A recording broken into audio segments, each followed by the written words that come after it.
各位朋友，大家好，欢迎来到我的频道智远的第三方视角。我是智远，一起来探讨另一个思考的空间。来了，今天来谈谈这个啦不知道是什么地方的啦一间洗衣间洗衣店它里面的洗衣机跟烘干机有分穆斯林跟非穆斯林OK， 结果是网上热议啦，讲喂，这样你也要分咩这样钱你要分吗？空气你要分吗？水你要分吗？其实老师讲一句我们非穆斯林是不需要这样敏感的。OK， 你不爽不爽不要去光顾它了，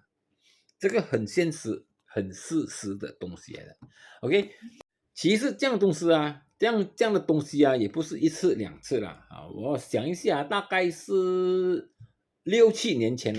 麻坡那边也是有一间这样的所谓的整间都是清真的啦 ，OK， 他们给的理由是你这样餐餐洗不好啦等下他们的衣服底裤还有一些大便等下的衣服有惹到狗毛之类的东西不好。结果当时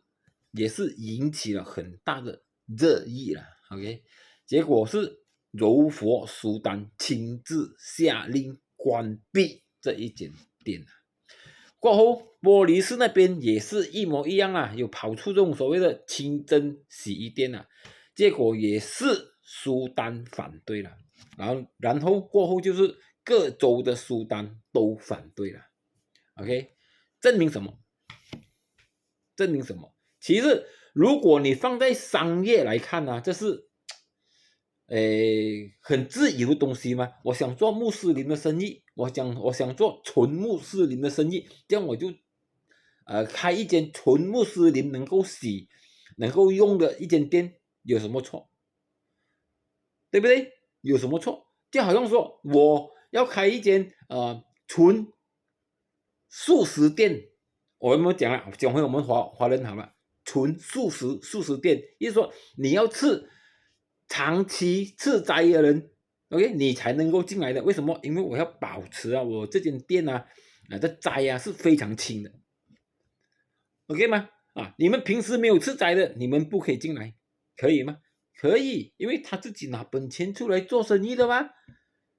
对不对？他要这样子做，他认为这样子有市场，不是可以咯？对不对？对他自己做到自己倒是他自己的事嘛，他的选择嘛，他的权嘛，对不对？所以说这种所谓的清真洗衣店现在我不讲这个清真跟没有清真的洗衣机不讲我讲整间的洗衣店在自由的商业市场，这是很正常的因为经营者必须负责他的盈亏可是为什么苏丹会反对所以说这一点我们就要参考伊朗OK， 为什么伊朗从一个皇权会变到一个神权的国家？而且在马来西亚这样子讲，伊斯兰教跟马来人的最高捍卫者就是最高元首，州的话就是各州的苏丹OK， 所以说真正来讲，皇室是不希望这种神权的这种举动太过分了。太过分的话一旦星星之火足以燎原OK， 你从小你不把它铺细的话，大了就难以收拾OK， 所以说我个人认为这些所谓伊斯兰的东西OK， 就让伊斯兰去解决它，我们真的是不要太多事OK， 因为